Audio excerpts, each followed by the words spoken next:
Genuíno, que bom que você está aqui, tudo bem? Bom dia, Mauro. É um prazer muito grande, é uma alegria conversar contigo nessa manhã de terça-feira. Então, o que você recolheu em Brasília? Que impressões você traz do cenário político e político-governamental lá em Brasília? Olha, Mauro, eu não fiz contatos nem reuniões com escalões do governo. Perfeito. Eu tive contato com militância do PT, companheiros do PSOL, que estão ou trabalhando na Câmara ou no governo, mas não com direção. A primeira percepção que eu tive andando em Brasília, você sabe que eu trabalhei lá durante 26 anos, é que a sensação que eu tive é que a sociedade, o país está andando em Brasília. A gente sente isso andando pela esplanada, em frente aos palácios, a gente sente isso nos lugares em que as pessoas se encontram. Quer dizer, Brasília respira esse ar novo do país, eu senti isso. Em segundo lugar, há uma angústia muito grande de trocar a roda com o carro andando, particularmente com esses militantes e essas militantes que estão em cargo de confiança. Quer dizer, é como se diz, não perder tempo. Não dá para perder um dia, uma hora, porque a emergência é muito grande. Ora é a questão do 8 de janeiro, os golpistas, ora é a questão dos Yanomamis, ora é a questão das representações internacionais em Brasília, ora é a questão da eleição no Congresso, como vai acontecer hoje, né, no dia 1º, a posse, a eleição amanhã. Então, há uma efervescência política. Quando eu estive 2 vezes em Brasília, no governo anterior, parecia Brasília uma espécie de cemitério político. Agora não, você sente uma efervescência. Como eu vivi isso na campanha das diretas, na Constituinte, e no início do governo Lula, eu tive essa percepção. Agora, é uma situação de travessia, viu, Márcio?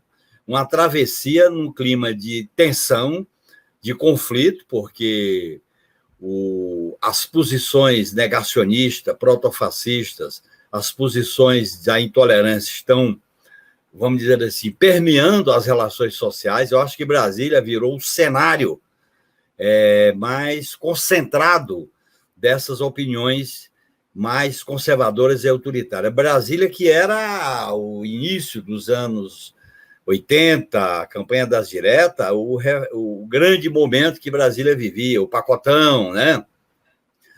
Na música, quer dizer, era outro clima. E a gente sente que Brasília está se reconstruindo nesse andar, nesse caminhar, que é muito complicado, porque a gente sabe que os acontecimentos do dia 8 de janeiro não passaram, Mauro. É impressionante como as marcas não só estão estampadas nos palácios, como o que aquilo poderia ter representado para a democracia brasileira. Uma coisa que me deixou impressionado lá em Brasília, por um lado, acho que é isso, tem um outro clima, né? A cidade respira um outro clima, né? Você tirou a sombra do fascismo, né? Sobre a cidade, né? Então a cidade ficou iluminada, né? Uma coisa impressionante essa mudança. Mas, por outro lado, me impressionou demais, Genuíno. Fiquei muito impactado com... Eu tive lá na Asa Norte. Tem uma região lá chamada Pontal Norte. São algumas quadras ali da Asa Norte. Só lá, no plano piloto, então, é aquela Brasília governamental ou a Brasília institucional. É claro que os trabalhadores dos ministérios, do governo, moram nas cidades satélites, mas a Brasília do governo, a Brasília institucional, está ali no plano piloto, desenhado por Niemeyer e Lúcio Costa. Tem um quisto, é quase um gueto de esquerda ali nessa região da Asa Norte. O resto da cidade, Bolsonaro ganhou, e você vê bandeira do Brasil, você vê, mesmo depois do dia 8, uma expressão dessa extrema-direita patente, né, em Brasília ainda. Você tem razão, Mauro. E olhem bem, eu vivi um momento especial em Brasília, que foi a votação da emenda das diretas, quando foi decretado estado de emergência, cujo administrador era Newton Cruz. E Brasília vivia um medo. Depois, Brasília se libertou com a votação e depois, principalmente, com a Constituinte. Eu senti um pouco isso. Parecia que eu estava vivendo aquele período do estado de emergência, das medidas de emergência, com o Newton Cruz. Uma cidade militarizada, né? Uma cidade que você vê assim um clima conservador, coisa que não existia em Brasília, era exatamente o contrário, nos anos 80. Então, eu acho que Brasília será, com certeza, ela vai viver uma espécie de retorno, um retorno dramático diante do que ela representou. Na medida em que Brasília vai receber caravanas, vai receber manifestações, eu acho que isso vai se diluindo no tempo. Agora, o que a gente percebe é que as consequências desses 4 anos, do golpe desses 4 anos, foram muito profundas ali na capital, porque a capital está muito ligada ao poder. Uhum. E esse poder, depois, ele vai se diluindo nas cidades satélites. Então, a gente sente isso de maneira muito forte, né? E, por outro lado, as contradições, as marcas entre os amigos, familiares que se dividiram, ainda apresenta sequelas bem nítidas. Então, eu acho que é o clima do país. Por exemplo, isso você não vê muito em São Paulo, tá certo? Pelo menos aqui que eu moro, você não vê muito isso. Eu não sei no Rio de Janeiro, porque esse lado da cidade, esse lado público, esse lado cultural, esse lado da manifestação e do clima, eu senti em Brasília, porque eu vivi em Brasília, não vivi, eu trabalhei em Brasília durante 26 anos, então a gente sente isso. Eu não fui ao Congresso Nacional, que está um clima de negociação, de conversação. Agora, fica claro, Mauro, que os desafios do nosso governo são muito grandes. Primeiro que o Lula está pontuando alguns temas do debate político. Ele pontuou a questão dos Yanomamis, a questão da tutela militar com a mudança do comando, ele pontuou a questão da integração sul-americana, ele voltou a pontuar a discussão sobre o golpe de 2016, e ele está correto. Ele está dando um novo passo na relação com a política externa ativa e altiva, com essa entrevista de ontem com o primeiro-ministro alemão, e eu acho que ele vai pontuando, porque o governo dele é um governo de pontuação política e, ao mesmo tempo, de entrega. Eu acho que nós temos que acelerar as entregas sociais em relação ao Bolsa Família, em relação ao salário mínimo, em relação a resultados concretos. E, ao mesmo tempo, essa disputa, ele, como um grande líder popular, ele tem noção dessa disputa. Às vezes, as pessoas dizem que o Lula é a esquerda do governo, porque ele, em vez de ele fazer a mediação, como muitas vezes no passado ele fazia no PT, quer dizer, agora ele vamos dizer assim, ele é um posicionamento mais à esquerda. Isso aconteceu, inclusive, em relação a esse episódio do golpe, porque essa questão, inclusive, da campanha eleitoral quase não era discutida, e voltou a ser discutida. Por outro lado, eu acho que a extrema-direita está querendo se rearticular, viu, Mauro?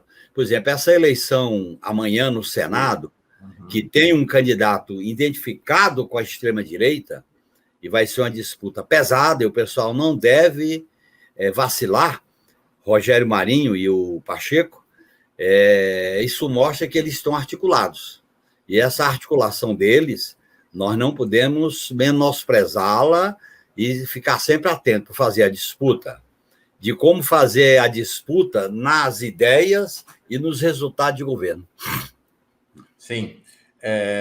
Genuíno.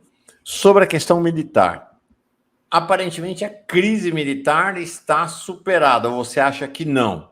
Lula conseguiu controlar, o novo comandante parece ser fiel ao governo, o ministro da Defesa se estabilizou na função. Se considera que a crise militar está equacionada, e quais são os passos que precisam ser dados a partir de agora? Está congelada, não superada. Está congelada. Eu acho que foi importante a iniciativa do presidente. Essa iniciativa se desdobrou em relação ao tenente-coronel Cid, que ia comandar uma tropa de pronto emprego em torno de Brasília, em Goiânia, e em relação ao comandante, o coronel, que era comandante do BGP, Batalhão da Guarda Presidencial. Mas aquele diálogo tenso que aconteceu na noite do dia 8, que chegou no Arruda, que era o comandante do Exército, que passou pelo comandante militar do Planalto, e é só ver os vídeos que foram divulgados nesses dias tanto da PM como o relato do diálogo do Dino, do Capelli, com o comandante militar do Planalto, que é o general Dutra, eu acho que essas questões não estão solucionadas. E tem um problema, Mauro, que vai se apresentar logo mais.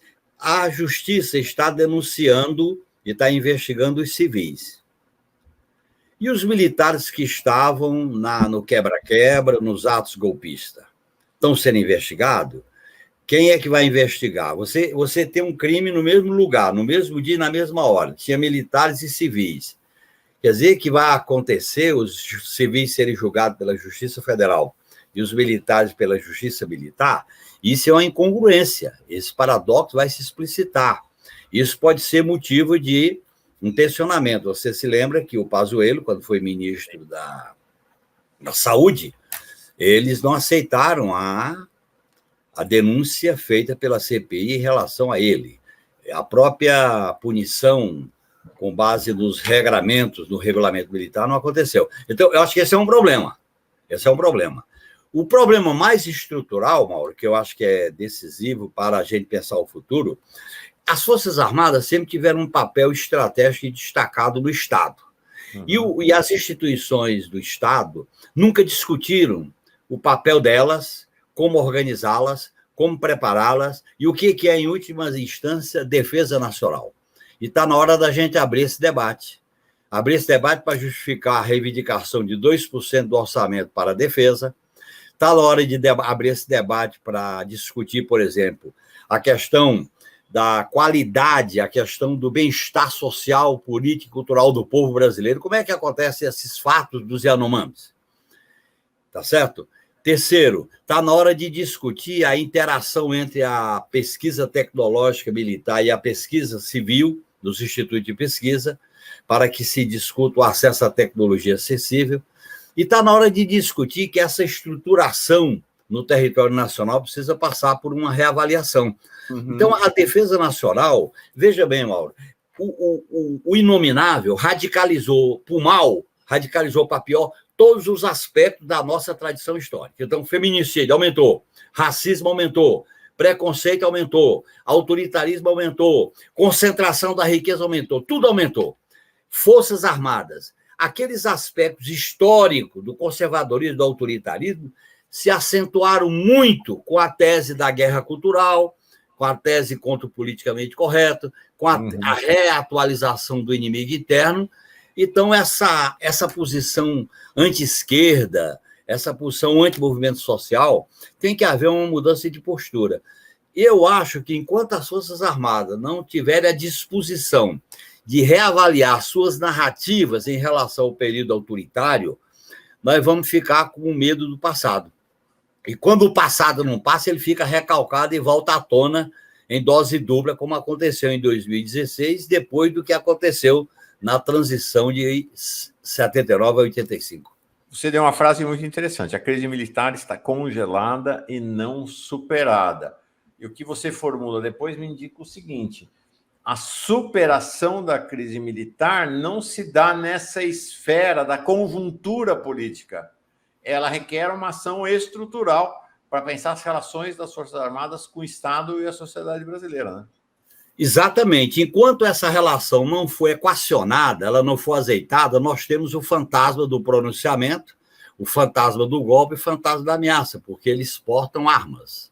Por outro lado, se o Brasil quer ter uma política protagonista no mundo conturbado, ele tem que discutir uma questão. E os riscos que o Brasil enfrenta? E as debilidades em relação a potenciais adversidades? Não é um inimigo fixo, nominado. O Brasil tem que discutir, por exemplo, a nossa estrutura de pessoal está superada, nós temos que ter uma estrutura azeitada para investir principalmente em pesquisa em ciência e tecnologia. Esse dilema, essa visão binária entre civil e militar tem que ser enfrentada com um debate político. Eu, por exemplo, acho que o ideal, Mauro, é que se um dia a gente pudesse realizar aqui um debate amplo, não iniciativa do governo, mas, por exemplo, uma universidade, um grande instituto fizesse uma conferência para a gente abrir um debate público sobre Forças Armadas. Para que serve? como deve atuar, quais são nossos inimigos, como se preparar, quais são as diretrizes de uma política de defesa atualizada. Eu acho que seria muito bom. A gente tem que tirar as Forças Armadas desse silêncio omisso em relação ao passado. E eu vejo que é possível enfrentar isso aí, mas não é uma tarefa só do governo. Agora, eu acho que o governo iniciou um movimento de decidir como comandar. Agora, essas tarefas de gestão, de organização, de modernização, vai ser ao longo do mandato. Nós não podemos achar que está resolvida, virar a página. Não dá para virar a página. Não se trata de virar a página. Por exemplo, como é que vai ser o 31 de março? Está aí, né? Sim. Então, eu acho que são coisas estruturais que a gente deve fazer através da discussão. O Brasil não está discutindo tudo. Populações originárias, o racismo, papel das mulheres, papel da cultura, do esporte, a política externa. O Brasil está discutindo tudo. Por que o Brasil não pode discutir as suas Forças Armadas de maneira não maniqueísta, de maneira sem medo, porque há um certo medo de mexer com essa questão, que eles têm a força das armas. Então, eu espero que o governo Lula, que eu apoio, mas também faço minhas observações, ele possa enfrentar essa questão. Por exemplo, o artigo 142 precisa ser mudado. E existe, eu fui pesquisar agora, eu fiquei sabendo que existem propostas de emenda constitucional de deputados do PT, de deputados de outros partidos, tratando essa questão.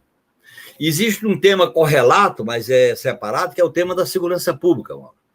Essa proposta do Flávio Dino de criar uma Guarda Nacional voltada principalmente para defender Brasília, eu acho que tinha que ser mais ampla. Uma Guarda Nacional para defender, para ser polícia de rua.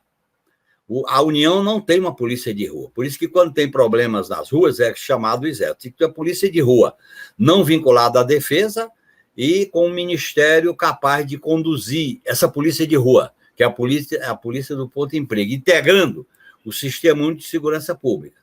O governo está tomando uma medida que eu considero positiva, que é desmilitarizar a inteligência. A ABIN. Você tem a ABIN, que é uma inteligência civil, para assessorar o presidente da República. Você tem a inteligência militar, que é voltada para as questões de defesa.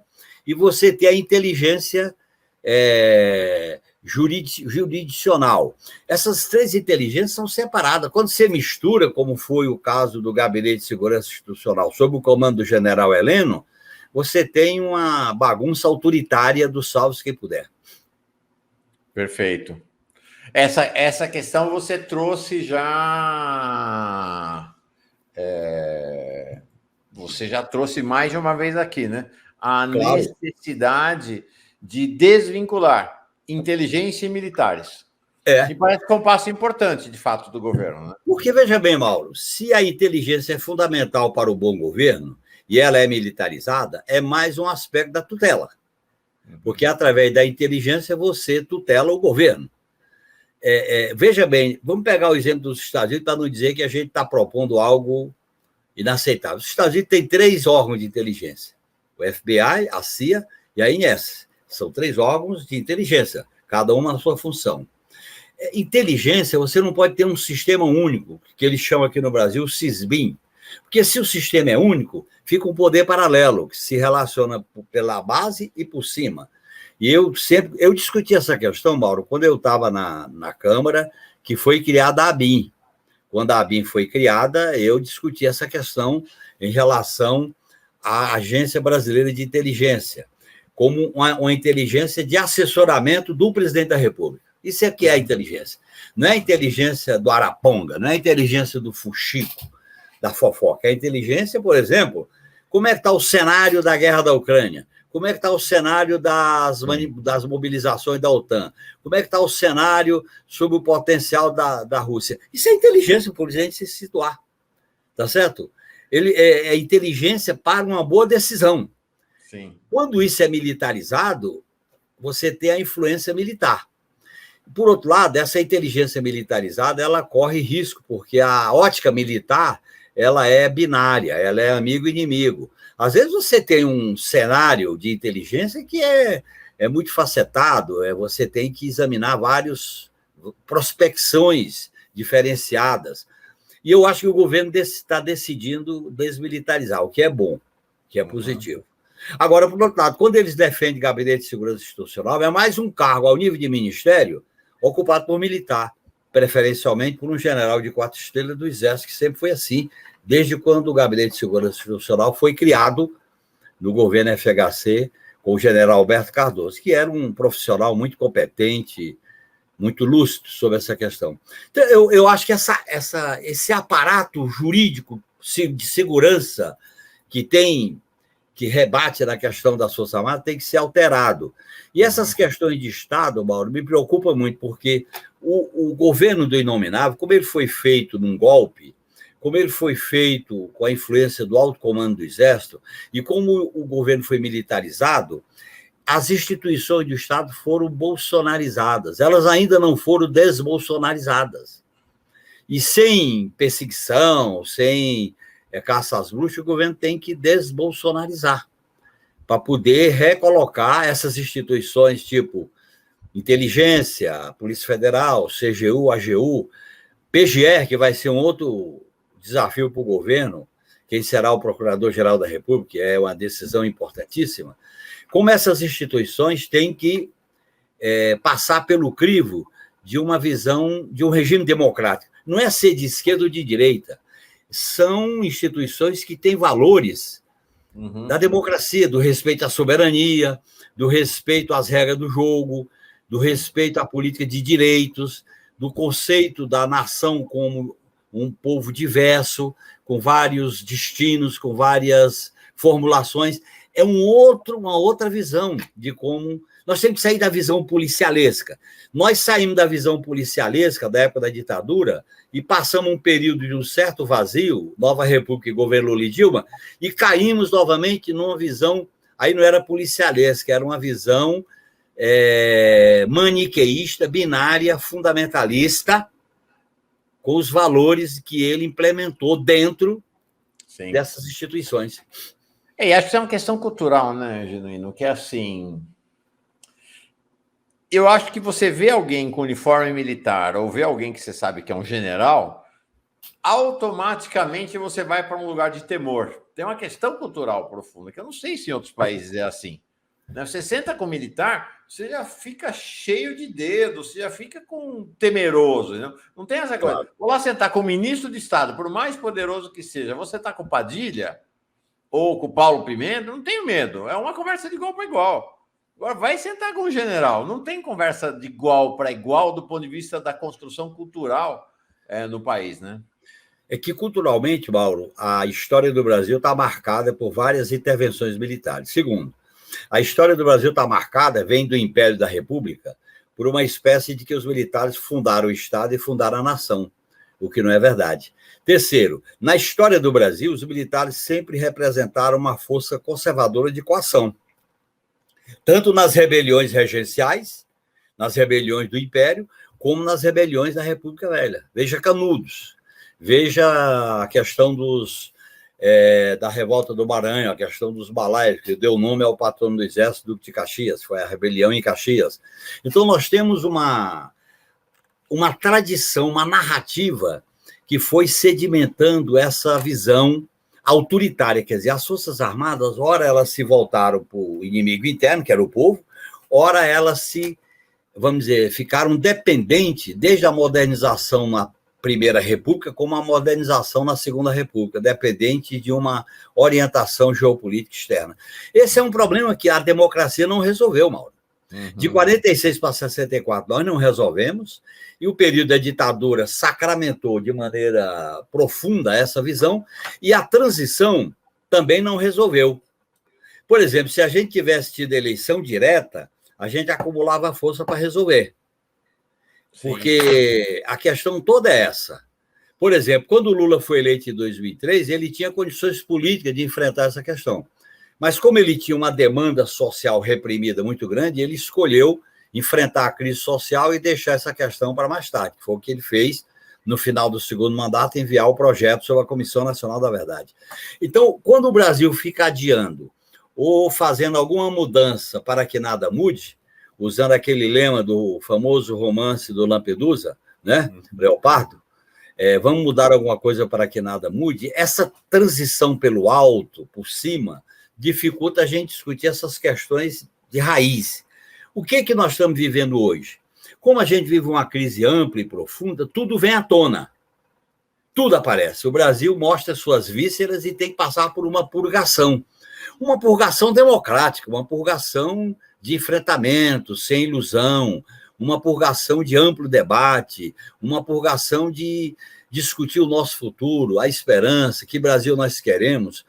Eu acho que isso aí. Por exemplo, a institucionalidade brasileira, Mauro, está muito capenga. O que existe de institucionalidade hoje? A iniciativa do presidente da República, coisa que não tinha antes, e um ministro do Supremo Tribunal Federal. Congresso, nessa situação que convalidou a maioria das ações do governo anterior, quer dizer, não houve uma projeção de influência política, o governo Lula está preenchendo esse vazio com as suas iniciativas sobre o 8 de janeiro, mas está em curso ainda, o 8 de janeiro não terminou. O 8 de janeiro não terminou e não adianta passar, virar a página. E você tem o sistema de justiça que tem vários problemas a ser enfrentado. Então, eu entendo que esse processo de reordenamento democrático das instituições vai passar por mudanças profundas. Por exemplo, Paulo, o sistema eleitoral e partidário. O voto uninominal com orçamento e emenda individual. Tem que ser discutido. A questão, por exemplo, do lava-jatismo, que está dentro do sistema de justiça. É uma ilusão achar que o lava-jatismo, que teve o papel que teve, ele não está dentro do sistema de justiça, está dentro. E a questão, por exemplo, da tutela militar, que é o artigo 142, que depende de emenda constitucional. Então, e a segurança pública, Mauro, que é o 144, que tem a ver com o papel da segurança pública. É força auxiliar ou reserva do Exército? Se é força auxiliar e reserva do Exército, a segurança pública é tarefa da defesa, e não pode ser. A diferença entre segurança pública e defesa é que segurança pública é força, defesa do limite é a violência. Essa é a diferença essencial. Defesa é para conter, para evitar, para prevenir, para segurar. A violência, o monopólio da violência é no limite a guerra. Você não pode ter uma polícia preparada para a guerra. Você tem que ter uma polícia preparada para a força. Então, eu acho que esses temas tudo vão vir à tona, porque o governo do inominável mexeu com todas as entranhas das instituições do Estado, no meu modo de entender. Agora, Genuíno, essa é uma questão. Nós temos que reconhecer que o bolsonarismo e a extrema-direita operaram numa base institucional que, de fato, existe, né? O artigo 142 diz assim: as Forças Armadas, constituídas pela Marinha, pelo Exército e pela Aeronáutica, são instituições nacionais permanentes e regulares, organizadas com base na hierarquia e na disciplina, sob a autoridade suprema do Presidente da República. Devia parar aí. Pois é, aí vem, e destinam-se à defesa da pátria, à garantia dos poderes constitucionais e, por iniciativa de qualquer desses, da lei e da ordem. De fato, esse final do artigo 142 deu um piso institucional para a extrema-direita agir, né? Claro. E se você examinar a minuta que circulou nos gabinetes do pré-golpe, você vai encontrar a tentativa de utilizar o 136, que é o estado de defesa local, em determinados locais, não é no país inteiro, porque o estado de sítio é no país inteiro. Então, o 136 com o 142. Quer dizer, isso passou pela Constituinte e está na Constituição de 88.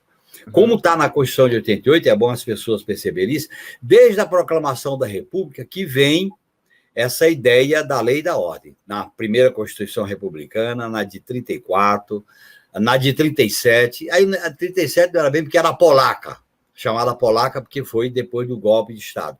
A de 46, a de 67, dos militares, a de 69, que é a emenda número 1, e veio o debate da de 88. Eu acho que esse tema tem que ser... A gente tem que discutir esse tema, porque as Forças Armadas se destinam a enfrentar as ameaças externas. O próprio conceito de pátria tem que ser melhor explicitado para o conceito de nação. Nação, como diz a teoria, é comunidade de destinos, é de todos, é dentro da diversidade, é dentro de uma identidade geral com a diversidade. Pátria vem de a paternidade, daquilo que é mais autoritário. Tudo isso nós temos que discutir. E eu acho que, particularmente, o que pega mais aí é esse negócio da lei e a ordem, porque é amplo demais lei e ordem. O que é ordem? Você está vendo que há um debate hoje no mundo, que é defendido por alguns articulistas, que o Brasil tem que escolher. Ou ele vai ter uma política externa ativa e altiva soberana, com base nos princípios do artigo 1 ao 4 da Constituição, autodeterminação, soberania, valores da democracia, ou ele integra o campo ocidental da ordem ocidental. Que ordem ocidental é essa? É a ordem capitalista, Paulo. Que, se baseado na guerra da Ucrânia, cria-se a grande aliança da ordem ocidental dirigida pelos Estados Unidos, que tem como braço militar a OTAN. Esse debate está acontecendo. E, mais uma vez, o Lula teve uma posição muito correta, inclusive na entrevista de ontem, ao não enviar equipamentos militares para a Ucrânia e dizer que defende a paz. A paz é um valor que nós temos que defender. E num mundo conturbado com o que nós estamos vivendo, essa discussão, que ordem é essa? A ordem, era a famosa ordem da era moderna, a ordem judaico-cristã, a ordem do capital, a ordem do mundo ocidental, e a pluralidade civilizatória, e os outros polos de civilização que existem no mundo. Vai se adotar a política da guerra, do inimigo, do terrorismo, etc, etc. Então, esse é um debate importante que o Brasil pode contribuir a partir da integração sul-americana e da CELAC. Mas aí, Janine, acho que tem uma questão interessante, nova, que é, vamos dizer assim, essa arquitetura política, geopolítica padrão, já também não sei se dá conta, porque essa ideia de que você tem você tem o capitalismo e esse que você falou, né? A ordem ocidental. E essa é a polarização. Com a ascensão da extrema-direita, isso mudou, porque você pega o governo Bolsonaro, não foi um governo Bolsonaro desta ordem ocidental neoliberal, ou da ordem ocidental estabelecida. Ele foi o governo de uma nova ordem. Né? Claro. A vinculação dele não é com o governo dos Estados Unidos, não. É com o governo Trump, né? Claro. Então, acho que é curioso porque isso levou com que você tenha hoje, inclusive, uma aliança democrática que, inclusive, agrega, por exemplo, o Macron. O Schultz, nem se fala. O próprio Biden está nessa aliança democrática para o combate à extrema-direita, né? Você redefiniu... Agora, Mauro, fala. Essa extrema-direita, representada na Hungria, Trump, Brasil, Fox da Espanha, agora na Itália, ela é a radicalização política que tem como pano de fundo o grande capital. O grande capital, isso não é um movimento que não tem nas suas costas as exigências da concentração maior da riqueza, do sistema financeiro, dos monopólios, das grandes plataformas digitais, de um redesenho sobre o mundo em que, em vez de falar de uma ordem mundial plural, falando tal contra o globalismo, eles levam para um maniqueísmo narrativo a defesa como caminho para enfrentar a crise do neoliberalismo. Eles não são contra o neoliberalismo, eles querem radicalizar a saída através dos valores protofascistas. Eu acho que esse é o problema. A diferença é que as soluções apresentadas por essa direita, pela velha direita ou a direita liberal, ela tem que mexer na base econômica da crise do neoliberalismo. E não se propõe a isso. Macron aí, olha a crise social da França. Olha a questão, por exemplo, na Espanha. Olha a questão na própria crise da Inglaterra. E esse problema, como é que você vai ver o mundo plural se você não incorpora a relação com a China, com a Rússia, com a Índia, com os países árabes? Eu acho que a solução para a humanidade é um novo pacto civilizatório. Não é o pacto que nasceu da era moderna, de que ali estava o iluminismo era capaz de orientar todo o futuro da humanidade. Ele tem que ser recolocado numa dimensão plural, numa dimensão de reconhecer civilizações, identidades, e quais os valores que universalizam essa convivência democrática, pluralista, de respeito às várias formações históricas, civilizatórias. Então, essa ideia de que você tem um país que é hegemônico para defender a ordem ocidental, eles acabam instrumentalizando essa visão da extrema-direita, porque a extrema-direita é a direita execrável, a direita sem cerimônia, né? Então, eu acho que esse é um problema. E, no meu modo de entender, o dilema, Mauro, é que essa direita que você citou aí, Macron, Biden, ela é incapaz de enfrentar com sucesso essa direita extrema. Porque, para enfrentar essa extrema-direita, nós temos que mobilizar a população, o povo, fortalecer as organizações populares, fazer uma crítica ao modelo de acumulação financeira do capitalismo neoliberal, discutir uma nova ordem internacional pluralista, e não essa ordem internacional entreguista, como é os Estados Unidos, que quer dominar a América Latina. Eu acho que isso coloca um puta dilema para nós, porque a esquerda tem que ter um protagonismo internacional, e hoje ela está sem essa força. Sim. Há um vazio, temos que reconhecer isso.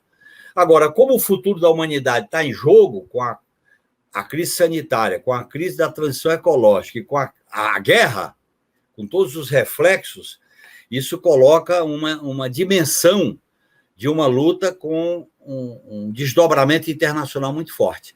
Por exemplo, eu acho que a articulação com intelectuais, com partidos, com lideranças, nesse bojo de uma maneira internacionalista de lutar é muito importante. Então, nesse sentido, as coisas têm que ser resolvidas por ações coletivas. Por exemplo, como é que você vai resolver a questão da Amazônia, defesa da floresta, defesa do bioma, defesa da biodiversidade? Se você fizer um pacto com os países que integram a Amazônia, não é só o Brasil, um pacto. Um bloco dos países que vão defender a soberania da Amazônia. Então, você tem que dizer, a soberania é importante para a humanidade, sim, mas a soberania dela é de responsabilidade dos países que integram a Amazônia. Está entendendo? A gente fica no fio da navalha de como encarar essas questões. Porque é o seguinte, o tempo da fórmula acabou, e o fato é que ninguém tem mais... Porque você vai lá no pós-guerra, você tinha a luta de classe estava dada, o capitalismo de um lado, a União Soviética e a China de outro, os partidos comunistas como a contraposição nos países capitalistas à burguesia. Então, o jogo estava ali meio... tanto que você teve uma política de manual ali, né? O manual estava dado. Isso acabou, né? Não tem mais partido comunista. Porque, inclusive, é o seguinte, nessa etapa pós-Segunda Guerra, a extrema-direita não era relevante. O choque era com o liberalismo, e depois com o neoliberalismo. A extrema-direita não tinha grande relevância naquele momento.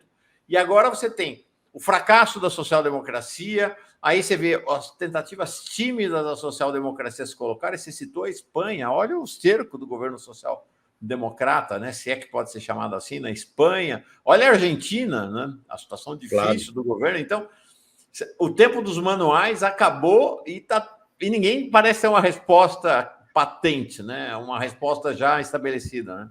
Felizmente, o tempo dos manuais acabou. E a coisa mais importante hoje é a gente compreender os fenômenos ideológicos, culturais, políticos e sociais. Terceiro, Mauro, veja bem, com o fim do bloco soviético, o neoliberalismo foi com tudo, com sede no pote, como se diz, né? Quer dizer, Estado mínimo, governabilidade mundial, globalização e enfraquecimento do Estado Nacional. Só que a realidade se impôs contra esse caminho.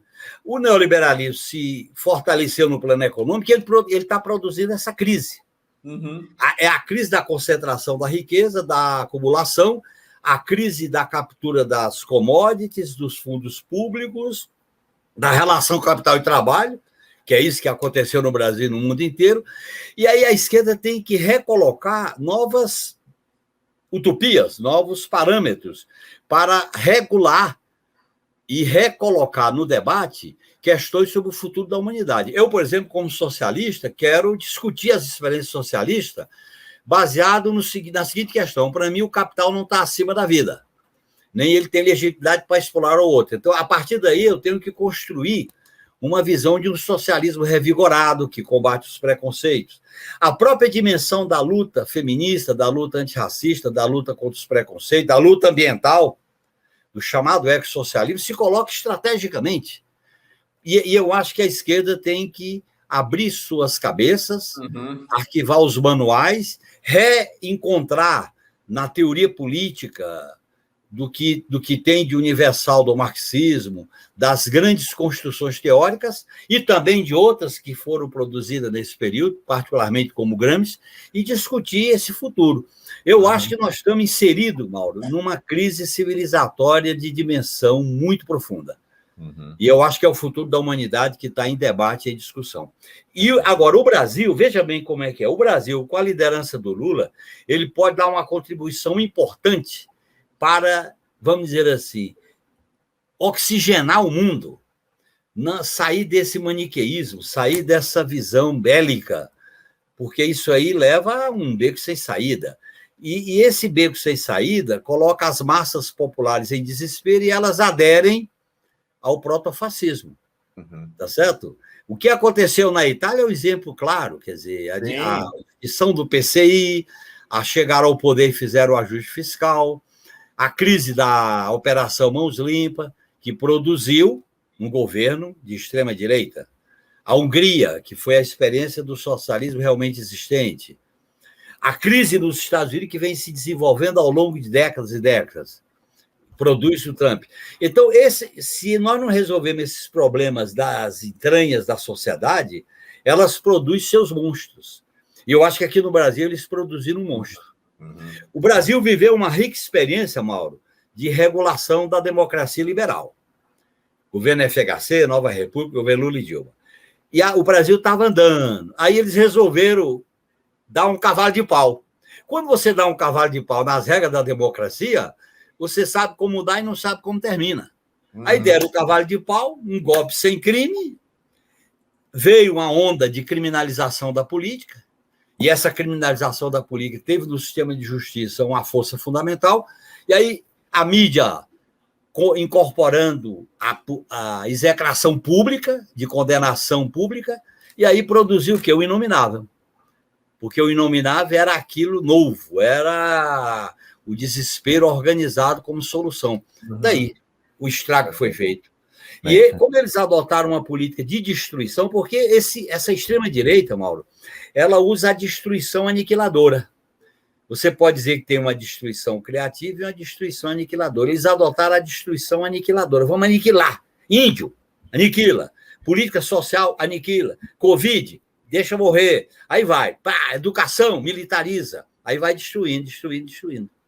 Os únicos que eles não destruíram foram o sistema financeiro, as empresas privatizadas, as cadeias distribuidoras e o agronegócio. Aí está isso. Legal. Para encerrar, Genuíno, vou voltar para uma questão bem particular, que é uma pergunta que o Paulo Antônio Henrique traz aqui, é uma questão que sempre aparece. Então, a gente foi do particular para o geral, agora vamos terminar voltando para o particular. Ele pergunta, senhor José Genuíno, tem como acabar com a justiça militar? Então, queria que você colocasse essa questão da justiça militar para nós. Bem, eu vou colocar porque o PT na Constituinte, através do relatório Plínio de Arruda Sampaio, propõe o fim da justiça militar. E aí, quem veja bem, quando você decide o emprego das Forças Armadas em situação de guerra, você cria conselhos de julgamento, do que é crime militar. Porque a justiça militar se baseia no conceito do que é crime militar. Crime militar relacionado àqueles crimes praticados em situação de guerra, de emprego, de função específica. Portanto, ela não pode ser permanente, ela não pode ser estrutural, como acontece hoje. Isso é uma emenda constitucional que elimine a justiça militar e possa existir uma justiça de julgamento por tempo, em função da finalidade do emprego para aquela missão. Por exemplo, você vai ter você vai ter um emprego da Força Armada num conflito. Aí você tem um conselho de apreciação das atitudes propriamente militares. Agora, essa justiça militar, como ela foi ampliada, e ela vem da ditadura militar, inclusive porque ela julgava civis, as auditorias e o STM, e julga militares, ela cria uma justiça corporativa. Quer dizer, aqueles acontecimentos do Carandiru foi julgado, com idas e vindas na justiça militar. Isso é um equívoco. É uma justiça corporativa. Esse corporativismo fundamenta o espírito de casta. É uma aposentadoria especial, é um tratamento para as filhas de oficiais que nunca se casam para continuar recebendo a aposentadoria. Esse tratamento de casta que tem que ser enfrentado. Eu acho que a justiça militar tinha que acabar. Nós lá lutamos muito por isso, na Constituinte depois, mas é muito difícil. Veja bem, esse problema vai aparecer agora com a investigação dos atentados golpistas de 8 de janeiro, porque tinha militar envolvido. Como é que eles vão ser julgados? Já pensou a justiça militar dar, por mesmo crime, dar uma pena e a justiça federal dar outra? Pois é. Então, veja bem, eu repito, justiça militar temporária, por um período determinado, vinculada à determinação do emprego, quando você convoca. Porque quando você convoca, você decide o engajamento. Aqueles que se engajam estão submetidos a certas regras, a certa disciplina. Aí você tem a tipificação do crime militar. Com essa generalidade que existe hoje, eu acho que é um equívoco e é um resquício desse espírito de casta. Porque as Forças Armadas, Mauro, elas sempre funcionaram ao longo do Império e da República como uma força política. Inclusive, quando eles dizem a politização, por que a politização é difícil mexer nas Forças Armadas? O patrono do Exército, Duque de Caxias, ele chegou a ser ministro do Império. Então, quer dizer, a participação na política, na cúpula, a influência no Estado sempre esteve presente. E quando você cria um corpo especial, como se fossem especialistas, porque tem um monopólio do patriotismo, e estão acima das outras instituições, você cria aquela cultura da diferenciação pelo que há de pior. Porque os portadores de arma têm que ter o ônus e o bônus. Assim como os portadores da caneta que condena ou da investigação que julga, que denuncia. São funções do Estado que têm o ônus e o bônus. Eles só têm o bônus, não tem ônus nenhum, aí não dá, né? Você pega um procurador da República, só tem um ônus, não tem bônus. Só tem bônus, não tem ônus. Aí complica um juiz, só tem bônus, não tem ônus. Tem que ter uma contrapartida. É esse balanceamento que democratiza as instituições, e eu estou ampliando para discutir essa questão da justiça militar. Sim, acho que há uma ideia na burguesia brasileira, nas elites, nos ricos, como a gente quiser denominar, de construção de nichos que se constituem verdadeiras castas. É o que você falou. Tem a questão militar, é dramática, mas não é só a questão militar. Você vai no Ministério Público, a mesma coisa. Você vai no Judiciário, a mesma coisa. Você vai juízes corruptos, juízes bandidos, juízes assassinos, eles são tratados a pão de ló pelo Conselho Nacional de Justiça. E são as famosas, existe uma justiça própria para eles, né? São as famosas casamatas, Mauro. Essas casamatas se constituíram ao longo da história, casamatas intocáveis. Quando você tem instituições intocáveis, vira uma casamata muito poderosa e cidadão de primeira categoria ou de primeira classe. Isso não é democrático. Portanto, eu acho que essa discussão de uma reforma democrática radical é muito importante para o Brasil, coisa que nós não fizemos na Constituinte. Você sabe que a Constituição é muito avançada, mas nesses temas nós não avançamos muito pouco.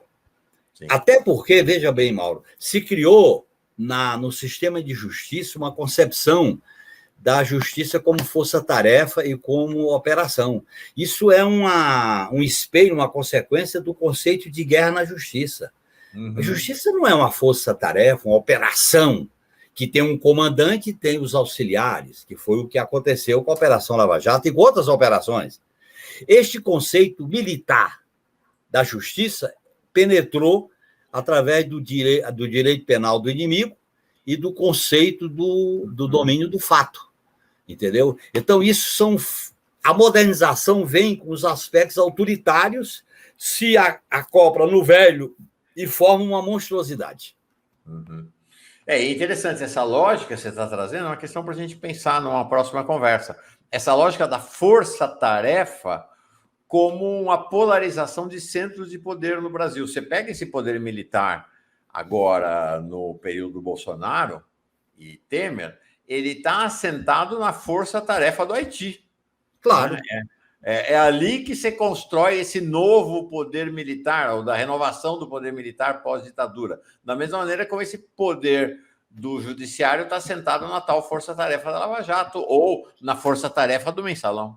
Que são as varas especiais, Mauro. Isso é chamado varas especiais. O Moro dirigiu uma vara especial. O Bretas dirigiu uma vara especial. Você cria varas especiais, bota um juiz, leva o crime para lá, e aí você cria a vanguarda da operação e da força-tarefa. Militar, mesma coisa. A Amazônia é uma força-tarefa, os batalhões de fronteira. Aí você cria um ethos e uma mística para a força-tarefa. E essa força-tarefa se coloca acima das instituições normais do Estado. Sim, e ela vai construindo uma potência, não é nem política, é uma potência, é política, no interior do Estado tão grande, que a partir do momento ela extravasa a dimensão da força-tarefa para estender suas garras para outros segmentos e para controlar o Estado todo. Né? Eu vou te dar um exemplo. O governo anterior ele privilegiava para promover forças especiais. Força especial, Mauro, é uma força de pronto emprego em situação de combate de alta intensidade, um treinamento muito exigente. É mais ou menos como você pegar a PM. O BOP é uma força de vanguarda da PM. A Rota é uma força de vanguarda. Essas forças especiais funcionam como a vanguarda do Exército. Aí é isso. E na medida que essas forças ocupam posições, elas vão exercendo uma liderança. Aí você vai criando um elitismo autoritário dentro do Estado. Esse é o problema que se colocou nessa transição nossa que gerou essa deformação total. E é muito interessante, né? Tão libertária essa Constituinte que nós participamos, né? Você como protagonista, eu como jornalista ali acompanhando, mas houve elementos que naquele momento não pareceram tão cruciais e que foram crescendo ao longo do tempo e se tornaram decisivos. Né? A gente falou do 142, você falou dessa história agora, né? Do artigo do Estado de Defesa, né? Que diz assim, olha só o artigo 136. O presidente da República pode, ouvidos o Conselho da República, o Conselho de Defesa Nacional, decretar estado de defesa para preservar ou prontamente restabelecer em locais restritos e determinar a ordem pública ou a paz social. Aí a gente vê uma minuta deles para decretar estado de defesa no TSE. De Brasília. Pois é, de Brasília. É claro. Impressionante, realmente. Tinha uma série de armadilhas que talvez a gente não tenha dado peso para elas, porque era tão maravilhosa a Constituição, tão avançada, tão libertária, que talvez a gente não tenha se dado conta dos pequenos monstros que estavam ali dentro que puderam se desenvolver depois. Né? Eu sei, Mauro, o PT pagou um preço durante anos de ataque que ele dizia que ele não tinha assinado. Nós assinamos, mas fizemos uma declaração de voto, inclusive citando esses aspectos. Nós assinamos a Constituição e fizemos uma declaração de voto. E durante muito tempo, principalmente a campanha de 89, o ataque ao PT e ao Lula é que o PT não tinha assinado a Constituição. E foi uma declaração de voto correta, né? Mostrou-se correta. Foi. Olha, nós situamos 5 coisas. Tutela militar, os meios de comunicação, o sistema de justiça, as cláusulas de propriedade no campo e a tortura não ser considerada crime imprescritível. Por isso que, quando vem o julgamento de antigos torturadores, o Supremo dá como adota o critério da prescrição. Uhum. É isso aí. E realmente acho que são questões cruciais. Agora, aí você traz uma proposta, né, Genuíno, que é assim, tem que apontar para uma nova Constituição. Não tem, no futuro, sim. Não tem correlação de forças hoje, mas tem que apontar para uma nova Constituição. É uma perspectiva, Mauro, de tratar o poder pela via democrática. Nós não podemos tratar o poder pela via antiga da esquerda, que é inviável. Uhum. Nós não podemos tratar o poder pela via do mero ajeitamento interno. Então, você tem que ter uma visão democrática de refundar instituições, de recriar instituições. Por exemplo, a democracia participativa hoje é uma exigência do mundo que nós vivemos. a questão das demandas que produzem movimentações sociais. Então, nós temos que estar sempre atualizando, claro, garantindo certas cláusulas que são irremovíveis. Por exemplo, a prisão em segunda instância, Mauro, que o Supremo se dividiu 6-5 sobre ela. É um absurdo prisão em segunda instância, porque a Constituição é clara. Trânsito e julgado. O que é trânsito e julgado? É quando julga na terceira instância. Agora, na medida que você vai flexibilizando, você vai criando o casuísmo na interpretação da Constituição. E é um problema isso aí, no meu modo de entender, porque você fica com a Constituição muito enfraquecida. Eu acho que o caminho, eu não vejo outro caminho para a gente solucionar a crise social, a crise econômica, a crise dos valores, a crise da inclusão, se não for através da radicalização da democracia. Fora da radicalização da democracia, nós não temos outro caminho. Não é através de golpes, não é através de messianismo, não é através de soluções de força. Nós temos que construir o confronto democrático, o enfrentamento democrático, experiência de poder popular, e avançando. É isso que possibilita a gente avançar numa sociedade madura, não infantilizada. Acho que esse é um outro tema para a terça que vem, né? Que experiências de poder popular são possíveis nessa nova etapa agora. Legal, Genuíno. Obrigado. Boa semana para você. Um grande abraço, Mauro. Um grande abraço. Abração.